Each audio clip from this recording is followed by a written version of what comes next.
Ada dua sikap yang harus diambil oleh orang yang beriman, baik laki-laki maupun wanita.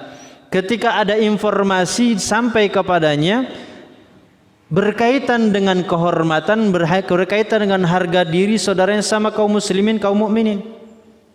Dalam surat An-Nur ayat 12 diajarkan kepada kita oleh Allah Subhanahu wa taala. Dalam tafsir Ibnu Katsir beliau menyebutkan ada ta'dib, pendidikan, ajaran, bimbingan, kata Allah Subhanahu wa taala, bagi orang beriman laki-laki maupun perempuan ketika datang informasi tentang saudara sesama kaum muslimin.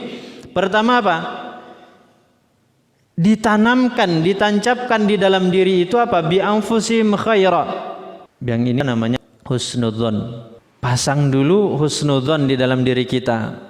Letakkan dulu husnudzon di dalam diri kita ketika kita mendengar ada informasi dari saudara kita kaum muslimin atau kaum mukminin yang lain, datang beritanya kepada kita, apakah berkaitan dengan agamanya, apakah berkaitan dengan dunianya, apakah berkaitan dengan fisiknya, berkaitan dengan pribadi seorang muslim atau mukmin.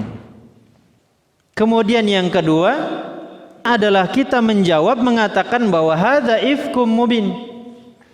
Ketika kita pasang prasangka baik, husnudzon tadi terhadap saudara kita yang beritanya sampai kepada kita, lalu berikutnya sikap kita kepada informasi dan berita itu kita mengatakan ini berita bohong yang nyata.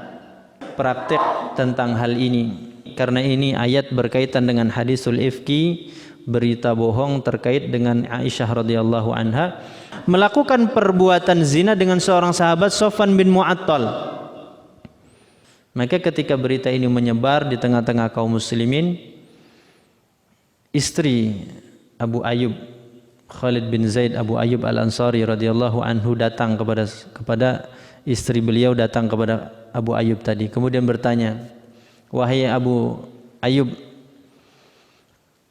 apa pendapat Anda tentang orang-orang yang memberitakan tentang Aisyah radhiyallahu anha? Yang pertama kali dilakukan oleh Abu Ayyub Al-Ansari adalah apa?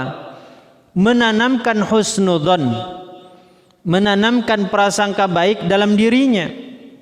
Kemudian beliau mengukur bahwa berita itu seandainya juga menimpa kepada dirinya, seandainya itu yang terjadi pada dirinya bagaimana? Maka akhirnya Abu Ayyub tidak langsung menjawab, justru balik bertanya kepada istrinya. Apa kata Abu Ayyub? Seandainya berita ini berkaitan dengan Anda, berkaitan dengan kamu yang diisukan kamu berbuat zina, berbuat perbuatan serong atau berbuat selingkuh, seandainya orang mengisukan perbuatan ini adalah dilakukan oleh dirimu, apakah Anda betul-betul akan melakukannya? Maka kata istrinya Abu Ayyub tadi, demi Allah tidak mungkin saya akan melakukan itu. Ini pasti berita bohong.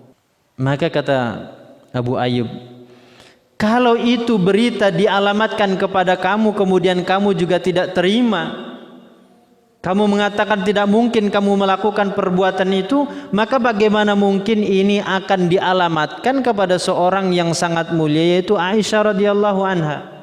Aisyah jauh lebih mulia, Aisyah jauh lebih terhormat darimu. Abu Ayyub langsung mengatakan demikian. Seandainya posisi saya sebagai Sofwan bin Mu'attal saya tidak melakukan itu, maka sesungguhnya Sofwan bin Mu'attal juga tidak akan mungkin melakukan yang demikian. Apalagi Sofwan bin Mu'attal itu ternyata sahabat yang tergolong sahabat pernah ikut dalam peristiwa perang Badar. Orang yang pernah ikut dalam peristiwa perang Badar itu mendapatkan jaminan dari Allah Subhanahu wa taala. Allah Subhanahu wa taala pernah berfirman, i'malu ma syi'tum faqad ghafartu lakum. Berbuatlah sesuka kalian, sesungguhnya aku telah ampuni kalian. Bukan berarti ini kemudian orang yang pernah ikut perang Badar perbuatannya sesuka hati mereka walaupun berbuat dosa dibiarkan oleh Allah. Tidak, justru firman Allah Subhanahu wa taala terhadap ahli Badar tadi itu menunjukkan bahwa orang yang pernah ikut perang Badar, amal perbuatan mereka akan selalu mereka jaga. Tidak kemudian sembarangan mereka berbuat, bahkan sampai kemudian melakukan perbuatan dosa dan maksiat.